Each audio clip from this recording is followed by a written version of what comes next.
Good morning प्यारे बच्चों, सब बढ़िया आप लोग। नवरात्रि का और दशहरे का पर्व खत्म हो गया और अब से स्कूल भी आप लोग का लगेगा। तो स्कूल जाने का मन तो नहीं कर रहा होगा। कैसे लड़के लोग बताओ तुम लोग नहीं? चलो ठीक। चलिए देखिए बेटा, हमारा जो आज का अध्याय है बेटा वो क्या है? अध्याय 10, जिसका नाम क्या है? ऊंचाई और दूरी। देखिए इस चैप्टर से हम क्या करते हैं,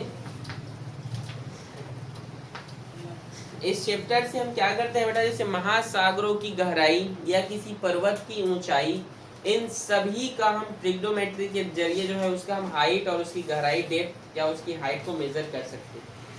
तो इसमें हम पढ़ते हैं कैसे, हम देखते हैं उसको। ठीक है, जैसे यहाँ पे इसमें कुछ कुछ फॉर्मूले यूज होते हैं जैसे कुछ शब्द हैं उसकी डेफिनेशन आपको समझना है। जैसे है उन्नयन कोण, क्या है कि उन्नयन कोण क्या है। दूसरा है बेटा अवनमन कोण, क्या? ये दोनों के बारे में आपको जानना है। ये स्कूलों में आपने पढ़ लिया है? किस किस स्कूल में हो गया है? आप पढ़े करो। किसी स्कूल में नहीं पढ़ा है इसको? मनीषा पढ़ा है? हाँ तो हाथ खड़े करो ना जी। गवर्नमेंट स्कूल में नहीं? चलो। उन्नयन कोण क्या होता है बेटा और अवनमन कोण क्या होता है? ध्यान से देखिए। यदि किसी वस्तु को, जैसे मान लीजिए जैसे ये एक बिल्डिंग है, क्या है ये, और ये धरातल है, ये यहाँ से कोई व्यक्ति है वो क्या कर रहा है, उसको टॉप को देख रहा है। ठीक है, किसको देख रहा है? टॉप को। कहाँ से देख रहा है? धरातल से देख रहा है, यहाँ से। समझ रहे हो मैं क्या बोल रहा हूँ? तो इसको कहते हैं उन्नयन कोण, मतलब क्षैतिज से किसी दूर ऊंची वस्तु को देखना क्या कहलाता है? उन्नयन कोण। जैसे जैसे इससे इसकी दूरी आगे बढ़ाते जाओगे, इसका डिस्टेंस या इसका हाइट क्या होते जाता है? कम होते जाता है। नहीं समझे?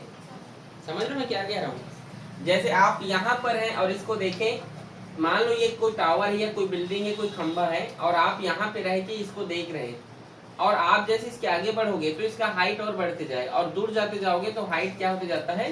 कम होते जाता है। ठीक है, ये बेटा उन्नयन कोण।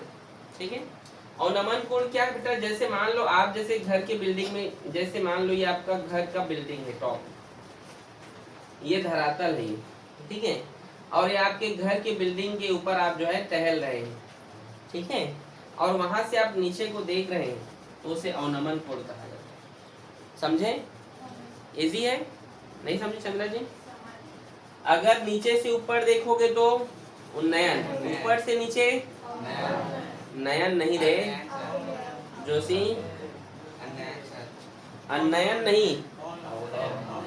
ठीक है, समझ में आप लोग को आ गया बेटा? तो देखिए इसके लिए अलग अलग फॉर्मूले बनेंगे, इन सबको हम समझाएंगे आप लोग को। ठीक, इस चैप्टर में अधिकतर टेन और साइन ऐसे फॉर्मूलों के अधिकतर यूज होता है, तो आपको 10 के वैल्यूज आने चाहिए। देखो पहला क्वेश्चन क्या है, प्रश्न और ये, जमीन पर स्थित किसी बिंदु से 90 मीटर दूर स्थित, हल्ला ना करें, अगर हल्ला करें तो क्लास के बाहर चले जाइए। पढ़ाई करना है तो पढ़ाई करें, नहीं पढ़ना है तो क्लास के बाहर जाए। जमीन पर स्थित किसी बिंदु से 90 मीटर दूर स्थित मीनार के शिखर का उन्नयन कोण 30 अंश है। देखो बोला है कि 36, ठीक है, क्या बोला है? एक मिनट, कि जमीन पर स्थित किसी बिंदु से, मान लो ये एक बिंदु है और ये एक बिंदु है, यहाँ से कितना मीटर दूर? 90 मीटर दूर।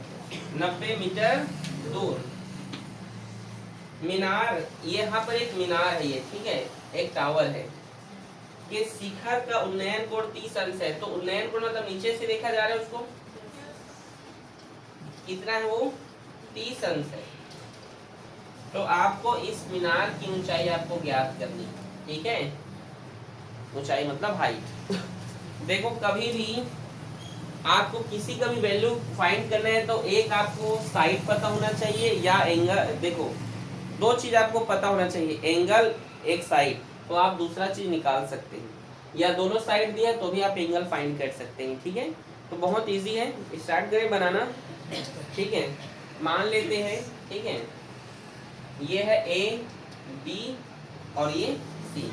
ये क्या है, एक त्रिभुज है ए बी सी, और त्रिभुज ए बी सी, यहाँ पे आपको हिंदी में लिखना है, क्या लिखना है, माना कि बी सी जमीन का धरातल है जिसकी जो क्या है एक दूसरे से 90 मीटर की दूरी पर स्थित है। ए बी क्या है, मीनार की ऊंचाई है जिसकी ऊंचाई कितनी दिया गया है, हमने एच माना है। ये सब आपको लिखना है हिंदी में, लिख लोगे ना जो जो बोला हूं मैं। बी सी जो क्या है, जमीन का, ठीक है, जमीन पर स्थित दो बिंदु हैं जिनकी दूरी 90 मीटर है, बी सी बराबर 90 मीटर, और लिख लेना। ठीक है, समझे कि नहीं यहाँ तक आप लोग? ठीक है, अब यहाँ पे आपको क्या करना है, एक वैल्यू आपको फाइंड करना है और एक वैल्यू आपको क्या है, गिवन है, यही ना। तो याद रखना, जिसको फाइंड करना है उसको पहले लिखेंगे। ठीक है, तो ये क्या है, अगर ये थीटा है तो थीटा का सामने वाला क्या होता है, लंब होता है, याद रखना, हमेशा याद रखना। अगर ये थीटा है तो थीटा का सामने वाला, थीटा के जस्ट बगल वाला होता है आधार और उसका होता है कर्ण। ठीक है, तो आपको यहाँ पे दिया है ए बी बराबर कितना है, एच है, और बी सी बराबर क्या है, 90 मीटर है, और थीटा आप जान रहे हैं यहाँ पे 30 डिग्री, ये आपको गिवन है। ठीक है, तो ये देखिए, ये क्या है, थीटा का सामने वाला लंब, तो आपको क्या दिया है, ठीक है, ये थीटा बराबर लिख लीजिए, क्या दिया है, लंब, क्या है ये, लंब, और इसका वैल्यू फाइंड करना है, और इसका वैल्यू दिया है आधार, ये आधार है ना, ये तो ये आधार। तो बताइए थीटा का उस किस वैल्यू का मान लंब बटे आधार होता है, tan का, तो यहाँ पे क्या लिखोगे, tan थीटा। अब समझे, बहुत बेसिक से समझाया हूँ। पहले हमें जिसका वैल्यू फाइंड करना है वो क्या है, लंब है, तो लंब, और क्या दिया है हमको, गिवन है आधार, तो लंब बटे आधार किसका होता है, तो यहाँ पे क्या लिखा मैंने, tan थीटा। बोलो समझ में आया? अब tan और थीटा का वैल्यू कितना है, 30 डिग्री। ठीक है, आपको एग्जाम में मार्क्स टाइम मिलेंगे जब आप चित्र बनाओगे और जो हिंदी बोला उसको लिखोगे। लंब कितना है, h, और आधार कितना है, 90। अब बताइए tan 30 का वैल्यू कितना होता है, मैं ये सब पढ़ाया हूँ आपको, 1/√3 और h/90। हमें बेटा हाइट फाइंड करना है, हाइट वहीं पर रहेगा, ये वहीं पे रख दे, इसको इधर ट्रांसपोज किए तो 90/√3। समझे आप लोग, 90 का √3 का h वहीं पर है, बड़े ध्यान से समझिए। h इक्वल टू, कभी भी डेनोमिनेटर में, हर में रूट में आंसर नहीं होना चाहिए। ये तो आंसर है, लेकिन ये कभी आंसर नहीं होना चाहिए रूट में। किस में आंसर नहीं होना चाहिए, तो हम इसका परिमेयीकरण करेंगे, रेशनलाइज करेंगे, तो नीचे का वैल्यू ऊपर चल देगा, √3/√3। h इक्वल्स टू वो 90√3 होगा, और √3 का गुणा होगा तो 3 होता है, √3 का गुणा होता है 3 होता है ना। कैसे होता है बताना पड़ेगा, ये √3 के स्क्वायर हो जाता है, और स्क्वायर से रूट कट गया, 3 एक काम, और 3 तिया 300 ये होगा, हाइट होगा इसका 30√3 मीटर। चेक करो तो,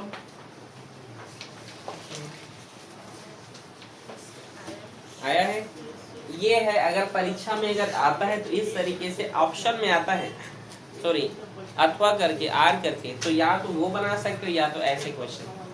क्या इजी लग रहा है, ये भी इजी है, इसको ही बना सकते हो, लेकिन मुझे सबसे ज्यादा इजी वो लगता है ट्रिग्नोमेट्री। बहुत बच्चों को ये लगता है, इसलिए पढ़ा दे रहा हूँ। ठीक है, समझा बेटा, नोट करो। अगला बेटा क्वेश्चन नंबर दूसरा क्या है, क्वेश्चन देखिए, पढ़ते हैं। एक ऊर्ध्वाधर स्तंभ जिसकी ऊंचाई 3h मीटर है। एक देखिए ऊर्ध्वाधर मतलब ये, इसकी ऊंचाई कितना है, 3h, तो 3h लिख दिया। आगे लिखा है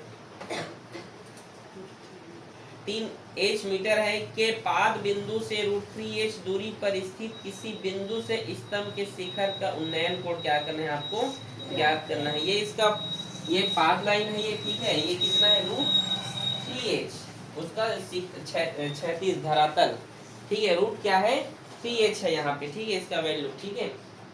तो यहाँ पे आपको ये जो उन्नयन कोण यहाँ से देखा जाएगा, ठीक है, तो आपको इसका थीटा वैल्यू क्या करना है, फाइंड करना है। तो मैंने कहा कि अगर दो चीज दिया रहेगा तो थीटा निकाल सकते हो, अगर एक चीज नहीं दिया है तो वो भी फाइंड कर सकते हैं, ठीक है। तो चलिए जो जो दिया है उसको आप लिख लीजिएगा हल करके, हल तो यहीं से चालू हो जाएगा, ठीक है, ये लिखना है ना आपको। तो क्या क्या आपको गिवन है यहाँ पे, ए बी बराबर 3h और बी सी बराबर √3h, और आपको थीटा फाइंड करना है, यही ना, ठीक है। तो चलिए स्टार्ट करते हैं। tan वैल्यू हम निकालते हैं, tan थीटा इक्वल्स टू क्या है, लंब बटे आधार। आप दूसरे वैल्यू से भी फाइंड कर सकते हैं, आधार बटे लंब भी करके बना के देख लीजिएगा, इधर उधर घुमाना पड़ेगा आपको, लेकिन जो जो फिर वो वैल्यू चेंज होगा, ये 10 नहीं होगा, दूसरा वैल्यू हो जाएगा, आंसर वही आएगा, ठीक है। तो लंब बटे आधार, फिर tan थीटा, लंब कितना है 3h और आधार कितना है √3h, h से h कैंसिल हो गया।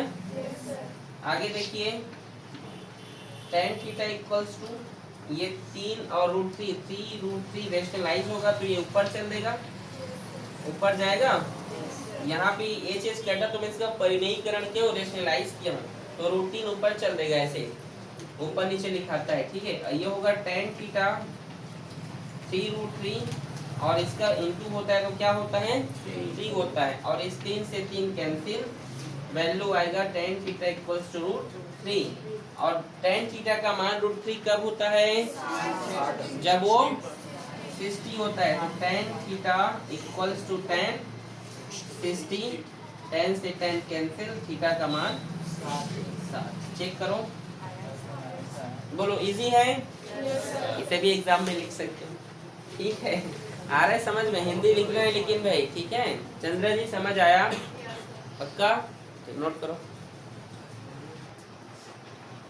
अगला बेटा क्वेश्चन नंबर तीसरा। क्वेश्चन नंबर तीसरा क्या कह रहा है कि एक पतंग भूमि से 60 मीटर ऊंचाई पर उड़ रही है। एक पतंग है जो कितने जमीन से, ठीक है, कितने मीटर की ऊंचाई पर 60, ये 60 मीटर की ऊंचाई पर उड़ रहा है, देखो ठीक है, 60 मीटर की ऊंचाई पर उड़ रहा है, और आगे लिखा है पतंग में लगी डोरी भूमि के एक बिंदु पर खूंटी से बंधी हुई है। ये खूंटी है, यहाँ से क्या है, ये धरातल हो गया ये, और यहाँ से ये क्या है, ये बंधा हुआ है, समझे कि नहीं। ये पतंग की रस्सी है, ये पतंग की हाइट है 60 मीटर, वो उड़ रहा है ऐसे, अगर हम ऊर्ध्वाधर नाप रहे हैं तो, ठीक है।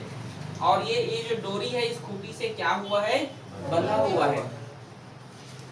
तो आगे बोल रहा है कि भूमि के साथ डोरी का जो झुकाव है वो कितना है, 30 डिग्री है, कितना है 30 डिग्री।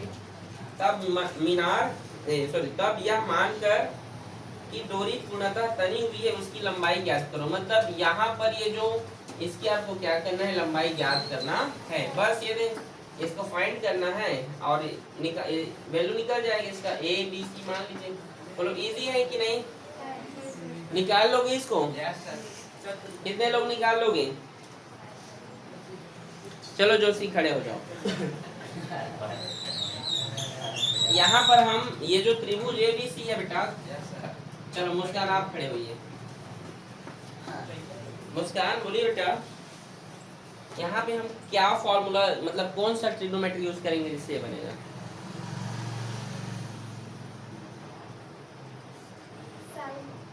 कौन सी यूज करेंगे, जिसको फाइंड करना है वो क्या है, कर्ण है, क्या है, पहले तो आप लिख लीजिए बैठे बेटा, AB बराबर 60 है और AC बराबर क्या है, L है, और थीटा क्या है बेटा 30 है। देखिए साहू जी, यहाँ पे थीटा बराबर, देखिए आप लोग हल्ला ना करें बॉयज, आप लोग बाहर चले जाए बेटा, यहाँ आप लोग बोलोगे डांट रहे तो डांट रहे, या मैं आप लोग के पेरेंट्स, मैं आपको क्लास से ही निकाल दूंगा पूरा, आप लोग इस प्रकार से हल्ला करोगे तो। आप भी हो, चुपचाप इधर देखना है बेटा, तुम लोग उधर बात कर रहे हो। पढ़ना है तो पढ़ाई करो, नहीं तो मत पढ़ो यार। कृष्णा कल अपने पेरेंट्स को आप लेकर आएंगे, समझ में आ रहा है? देखिए अब यहाँ पे कर्ण और ये क्या है, लंब है।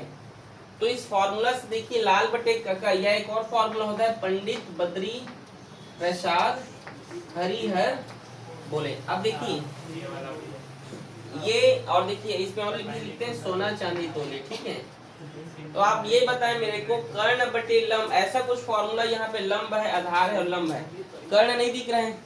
तो ये देखिए ये क्या है, लंब है, और लंब, और ये क्या है, कर्ण।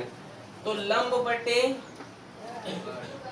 कर्ण, दो चीज दिया है तो आप फाइंड कर सकते हैं, ठीक है।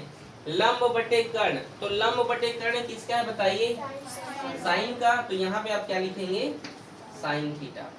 फिर साइन और थीटा का मान कितना है, 30, लंब कितना है भाई 60, और कर्ण कितना है l, समझे। और साइन 30 का वैल्यू कितना होता है, 1/2, फिर 60 और ये l, क्रॉस मल्टीप्लाई l बन जा, और 60 दूने 120 मीटर। इसका आंसर कितना होगा, 120। चेक करो तो आया है, आया, इजी है, नहीं आया, आया सर। ठीक, नोट करो इसको भी। क्वेश्चन नंबर 4 देखिए, क्वेश्चन नंबर 4 लिखा है बेटा, किसी स्तंभ के पाद बिंदु से, ठीक है, किसी स्तंभ के पाद बिंदु से 15 मीटर ऊंचे एक भवन के शिखर का उन्नयन कोण 30 अंश है, तथा भवन के पाद बिंदु से स्तंभ के शिखर का उन्नयन कोण 60 अंश है, तब स्तंभ की ऊंचाई ज्ञात कीजिए। हमें उस टावर का क्या करना है, ये देखिए ये क्या है, एक टावर, ठीक है, और ये है भवन, ठीक है। ये क्या है, टावर मतलब है स्तंभ, ठीक है। इसकी ऊंचाई हमने h माना है, क्या माना, इसके पाद बिंदु से मतलब फुट से, इस नीचे से ये भवन है, ये क्या है, ये भवन, इस स्तंभ के टावर के इस बिंदु से, ठीक है, पाद बिंदु मतलब होगा नीचे ना, याद रखना मैथ में और फिजिक्स में नीचे होता है, ठीक है। यहाँ से इस बिल्डिंग को देखने पर, ठीक है,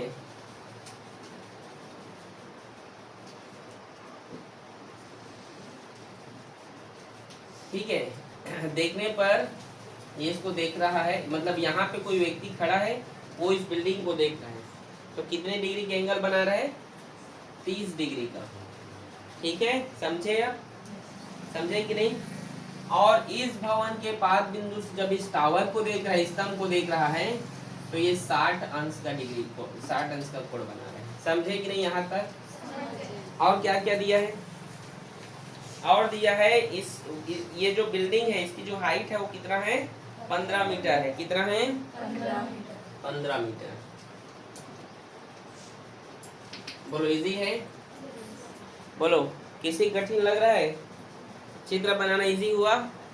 हम इसका थोड़ा नाम दे देते हैं, इसका नाम A है, इसका नाम B है, इसको आप CD बोल दीजिए, C और D। समझे यहाँ तक, समझे कि नहीं, क्या हो योगेश, आप तो कहीं और देख रहे हो तो कैसे समझ में आएगा, पढ़ाई पे ध्यान बिल्कुल नहीं है, ठीक है। तो AB कितना है यहाँ पर, 15 मीटर, ठीक है, दिया है।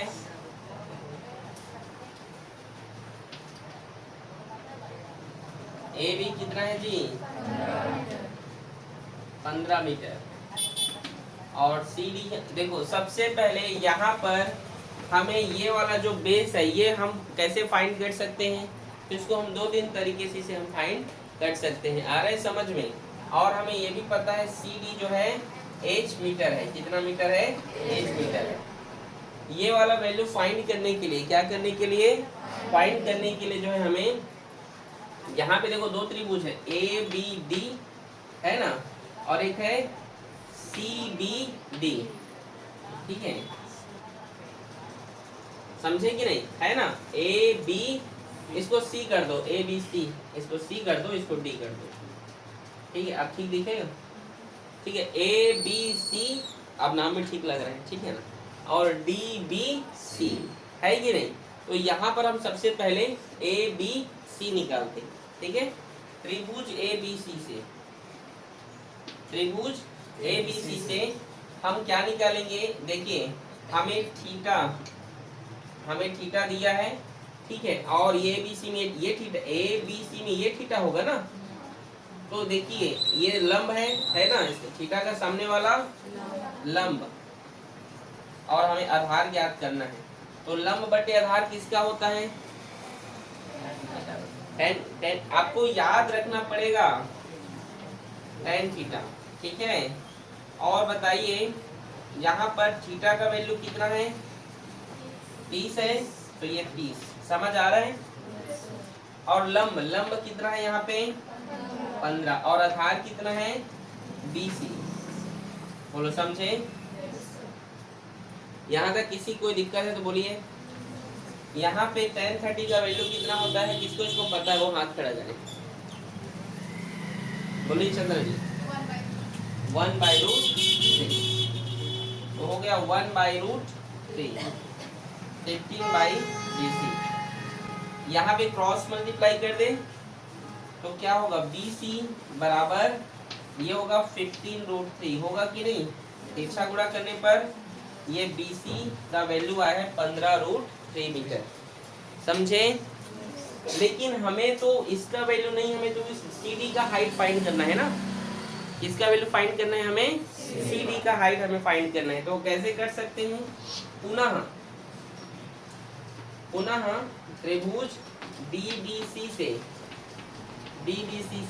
थीटा बराबर, इसमें भी देखो क्या क्या दिया, ये फाइंड करना है तो लिख लो लंब, और ये क्या होगा, आधार, ठीक है। तो ये देखिए क्या होगा, ये थीटा है, तो लंब बटे आधार किसका होता है, tan थीटा का, और लंब कितना है भाई, H है, और आधार क्या है, BC।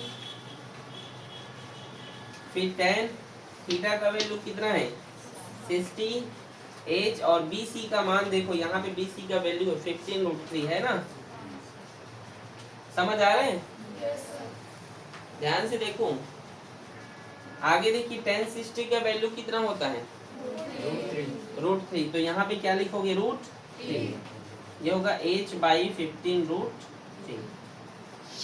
अब यहाँ पे देखिए हम क्या करेंगे, क्रॉस यहाँ पे ये भाग में इधर जाएगा तो, और H वहीं पर है ना, H बराबर ये √3 है यहाँ पे, और ये इधर से गुणा में आएगा तो 15√3 होगा।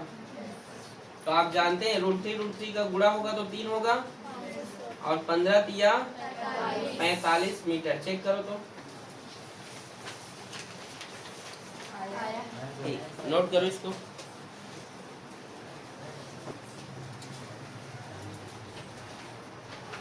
अगला प्रश्न है क्वेश्चन नंबर 5वां।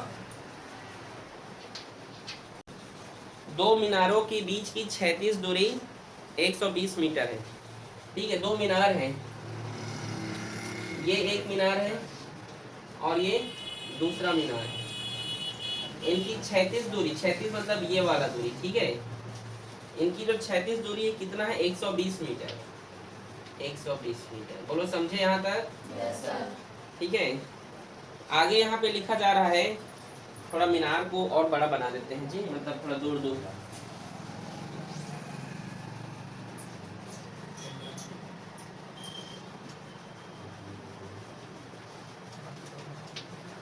एक 120 मीटर, ओके। दूसरी मीनार के शीर्ष से देखने पर प्रथम मीनार के शिखर का उन्नयन कोण 30 है। अच्छा, दोनों मतलब बराबर नहीं है, दो मीनार हैं लेकिन दोनों बराबर नहीं है। एक के शीर्ष से देखने, इसको छोटा कर देता हूँ, ठीक है। ये देखो, दूसरी मीनार के शीर्ष से देखने पर, ये मान लो दूसरा मीनार है ये, और ये कौन सा मीनार है, पहला। दूसरी मीनार के स्टॉप से देखने पर इसका जो यहाँ पर जो इसका शिखर जो मान आता है, उन्नयन कोण जो आता है, उन्नयन कोण मतलब ऊपर देखना और नमन मतलब नीचे, कल सॉरी बताया था ना आपको। तो ये कहाँ चला जाएगा, ये ऊपर, ठीक है। तो ये कितना बनेगा, ये देखो अगर ये 120 है तो इसको भी तो मैं ऐसे जो है ऐसे पैरेलल ले सकता हूँ, यहाँ पे समानांतर ले सकता हूँ एक बेस बनाकर। नहीं समझे? नहीं समझे? देखो ये आधार है ना, वैसी मैं यहाँ पर भी तो वही लाइन खींच सकता हूँ एक बेस देने के लिए। अगर यहाँ से वो व्यक्ति देख रहा है ऊपर को तो यहाँ पर एक बेस लाइन दे सकता हूँ, पूछ रहा हूँ, दे सकते हैं ना। और जितना ये है उतना ये भी रहेगा। मान लो अगर 120 है तो ये भी कितना रहेगा, समझे? मतलब यहाँ पर हम एक बेस बनाए हैं, ठीक है। एक मतलब वहाँ पे हम कोई लाइनिंग नहीं खींचे हैं, खाली वहाँ पे खड़े होकर देख रहे हैं। तो एक हाँ बोलो, अरे ये मान रहे हैं जी, ठीक है, ऐसा कोई लाइन नहीं है। जैसे यहाँ पे मैं खड़ा होके, जैसे आप किसी बिल्डिंग के ऊपर चढ़ के किसी दूसरे बिल्डिंग को देख रहे हैं, तो क्या उस बिल्डिंग और उस बिल्डिंग के बीच आप लाइन बना देते हो?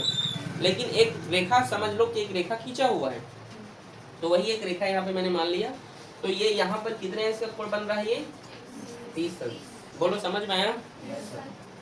आगे क्या लिखे, जो जो बोला उसको पढ़ते हैं। यदि दूसरी मीनार की ऊंचाई 40 है, मतलब यहाँ से यहाँ तक की ऊंचाई कितना है, 40। जो जो दिया है वही लिख रहा हूँ, 40 मीटर है।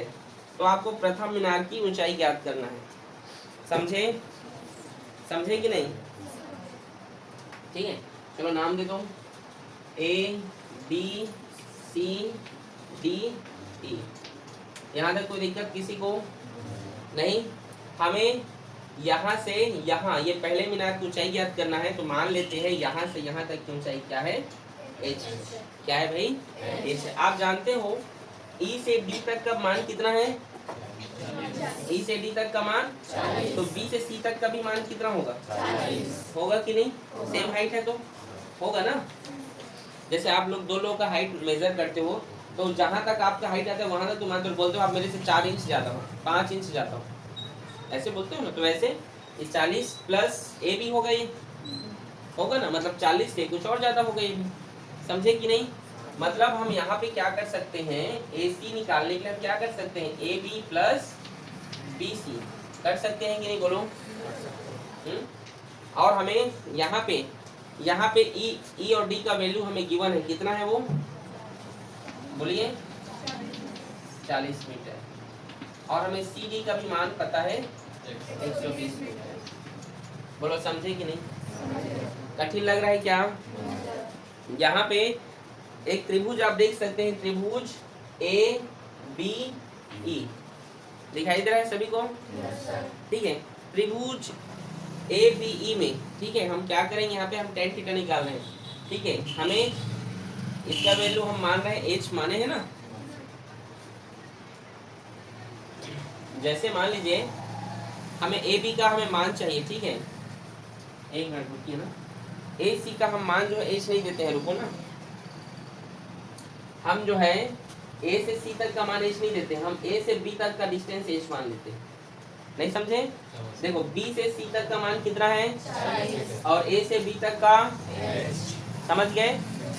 समझे कि नहीं? तो ये वैल्यू हमें, मान लो हमें पता है, एक मान दिया है, कितना है वो, h है, और दूसरा हमें थीटा पता है। तो हम एक वैल्यू ऐसे फाइंड कर सकते हैं, अब तो कर सकते हैं कि नहीं? तो हम यहाँ पे tan थीटा से हम फाइंड करते हैं। चलिए देखिए, त्रिभुज ए बी ई से, तो आप देखिए यहाँ पे थीटा बराबर क्या होता है, लंब बटे आधार। ये देखो, मतलब यहाँ पे आपको एक ये वैल्यू दिया है और आपको ये वैल्यू दिया है कि नहीं? ये अगर 120 है तो ये भी तो 120 होगा ना बेटा। तो ये आपको दिया है ना, देखो 120 है तो ये भी 120, मतलब ये एक वैल्यू गिवन है और ये गिवन है। तो हम क्या कर सकते हैं, लंब बटे आधार किसका होता है, तो ये क्या होगा, tan थीटा। समझे? तो tan और थीटा का वैल्यू कितना है, 30।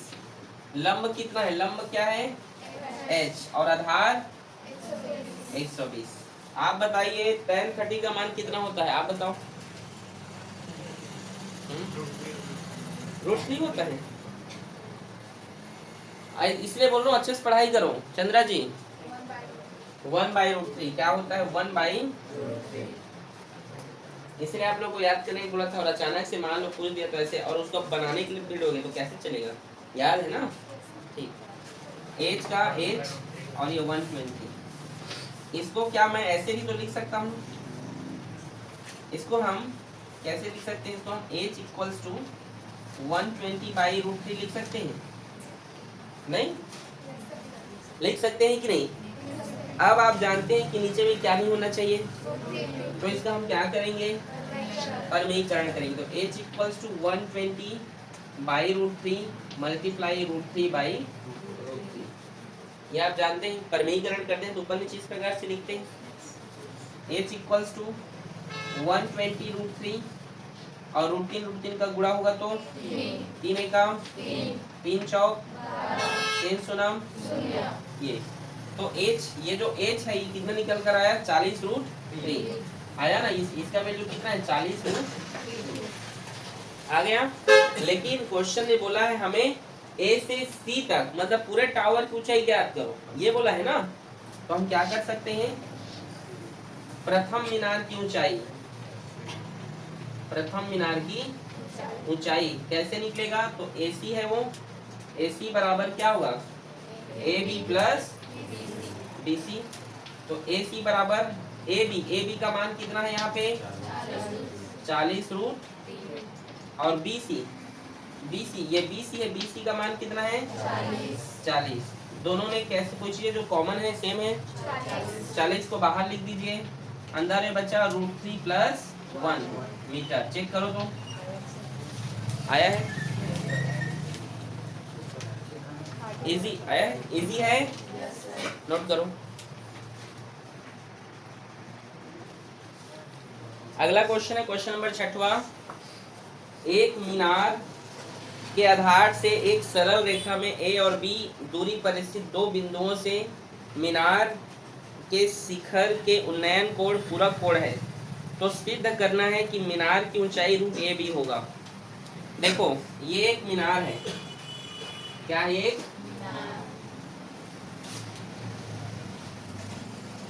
ठीक है जी।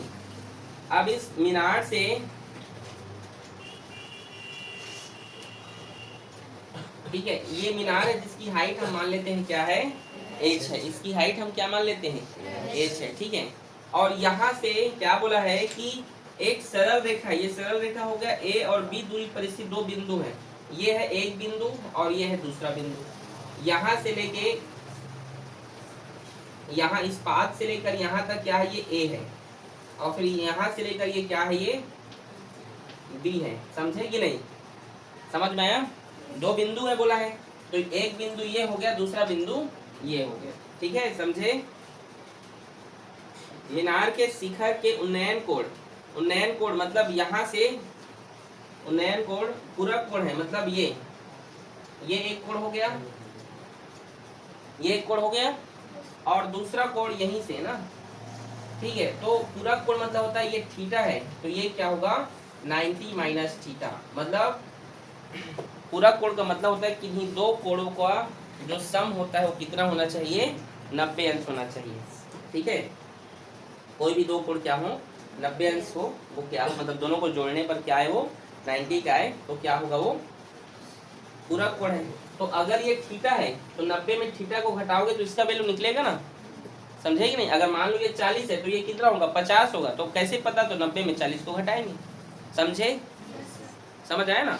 तो ये है बेटा इसका वैल्यू, ठीक है? समझे कि नहीं? इजी है। इसका हम नाम देते हैं A, B, ये C और ये D, ठीक है? ये C, तो इसका ये A है और ये क्या है? ये B है ना, ये, ठीक है? दो बिंदु A और B, एक बिंदु ये और एक बिंदु ये। इसका नाम रखें C, इसका नाम रखें D। समझ में आया यहाँ तक कि नहीं आया? बताइए। और आपको यहाँ प्रूफ करना है बेटा। क्या करना है? प्रूफ करना है। अच्छा, इसमें प्रूफ करना है आपको कि √AB है करके, ठीक है? चलो करते हैं। तो सबसे पहले यहाँ पे देखिए, एक त्रिभुज है ABC और एक त्रिभुज है ABD, है कि नहीं? है ना? तो आपको दिया है, क्या क्या दिया है कि AB बराबर क्या है? H है, BC बराबर A है और DC बराबर B है। तो आप जानते हैं त्रिभुज ए बी सी से, ठीक है। देखिए त्रिभुज ए बी सी से यहाँ पर हमें इसका थीटा भी फाइंड करना है कि नहीं। हमें इस बी और सी का मान दिया है, ए है, और इसका हमें फाइंड करना है। तो हम यहाँ पे लिख सकते हैं थीटा बराबर क्या लिख सकते हैं, लंब बटे आधार। तो लंब बटे आधार किसका होता है, tan का। तो यहाँ पे क्या लिखोगे, tan। फिर ये tan थीटा की जगह थीटा ही, और लंब क्या है h, और आधार क्या है a। समझ में आया। इसको एक बोल दो इक्वेशन नंबर फर्स्ट, ठीक है। दूसरा बेटा पुनः इसी प्रकार एक त्रिभुज है, त्रिभुज ए डी और डी करके, ये है ना, ए डी बी है कि नहीं, बोलो। यहाँ भी वही फॉर्मूला लगाएंगे, ठीक है। देखो लंब और ये क्या है, आधार है ना। तो यहाँ पे वही tan थीटा यहाँ भी होगा, tan थीटा, नहीं समझ आया, tan थीटा लंब बटे आधार, और tan और थीटा की जगह क्या है बेटा यहाँ पे 90 माइनस, और लंब क्या है h, और आधार क्या है b। समझे यहाँ तक। आप यहाँ से tan 90 माइनस थीटा क्या होता है, तो cot थीटा, देखो tan 90 minus theta cot theta h upon b। ये आप यहाँ से और इसको इन दोनों को गुणा करके भी बना सकते हैं, क्योंकि tan theta into cot theta बराबर 1 होता है। याद रखना, tan थीटा का गुणा cot थीटा के साथ, अगर मैं यहाँ को समीकरण 2 बोलूँ तो tan थीटा और cot थीटा का गुणा करूंगा तो क्या होगा, वो 1 होगा। तो h अपॉन b और h अपॉन a गुणा करोगे तो आंसर आ जाएगा। या ऐसा नहीं करना चाहते तो इसको cot में बदल लो, इसको cot में बदलोगे तो ये क्या होगा, tan थीटा में चेंज हो जाएगा, इस cot को tan में बदल लो, tan थीटा बराबर क्या होगा, b अपॉन ये उल्टा हो जाएगा। कैसे करना चाहते हो, इसको tan में बदल के करना चाहते हो कि गुणा करके करना चाहते हो, दोनों से बनेगा। cot को आप tan थीटा में चेंज कर सकते हो ना, 1/10 होता है कि नहीं। तो ये h अपॉन b होगा, फिर tan लिखोगे तो b अपॉन h होगा कि नहीं, पूरा पलट जाएगा। cot का उल्टा tan होता है तो फिर ये भी उल्टा होगा ना, b अपॉन h। समझे कि नहीं, cot का उल्टा तो फिर ये भी उल्टा होगा ना, b अपॉन h करके। जो h है वो नीचे चल देगा, जो b है वो ऊपर आ जाएगा। तो ऐसे करके बनाओगे तो देखो तो भी बनेगा। ये देखो इसको इक्वेशन नंबर 2 मान लो। अब देखो tan थीटा बराबर हो गए, तो क्या बचा यहाँ पे h अपॉन a, ये तो बराबर हो गए। समीकरण 1 और 2 से लिख लेना यहाँ पे, समीकरण 1 और 2 से। तो h अपॉन a बराबर b अपॉन h। तो h का गुणा होगा तो h स्क्वायर होगा, और ये a b, फिर h यहीं पे रुक गया, स्क्वायर उधर गया तो रूट में a b। देखो यही हमें सिद्ध करना था ना, तो ये सिद्ध हो गया। और अगर ऐसा नहीं बनाना चाहते हो, यहीं से बनाना चाहते हो तो कैसे बनाओगे, यहाँ पे लिख दे रहा हूँ, ठीक है। यहाँ से कैसे बनेगा, तो समीकरण 1 और 2 का गुणा करने पर, इसको मान लो, अगर 2 मान लोगे अब, तो समीकरण 1 और 2 का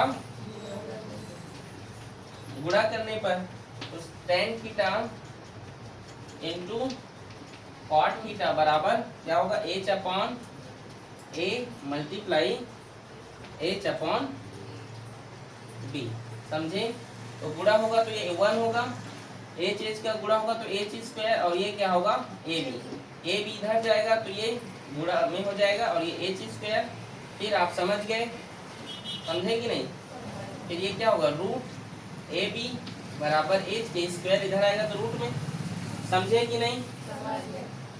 अब बोलो कौन इजी है, दोनों इजी हैं, आपको जो ठीक लगे बना सकते हो। अगर ये बनाना है तो यहाँ तक, अगर इस इधर को नहीं लिखना है तो यहाँ से सीधा वो बनेगा फिर, ठीक है। इजी है ना बेटा, नोट करें।